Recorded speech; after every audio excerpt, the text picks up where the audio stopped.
Il a troqué sa voiture de course pour un plus classique 4x4.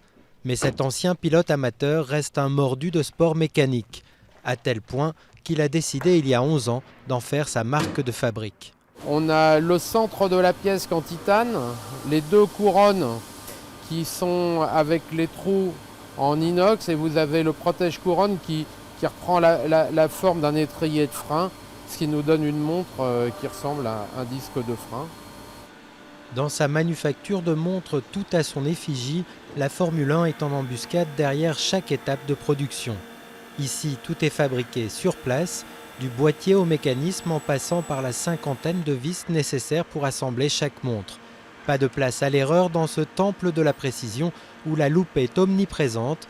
Celle-ci grossit jusqu'à 50 fois la pièce travaillée. On superpose un calque sur l'écran et on voit si le calque superposé par rapport à la pièce, ça correspond bien. On travaille pratiquement au micron, entre le micron et 5 microns maximum.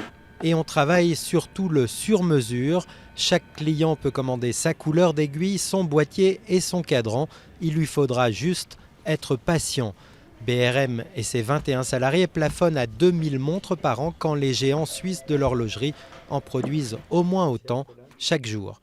Un luxe personnalisé qui se paie entre 2000 et 15 000 euros la montre, mais à en croire son patron, ce luxe plaît jusque dans les plus hautes sphères de la planète. On est très content de voir qu'au dernier G20, il y avait environ 50% des gens qui avaient une BRM au bras.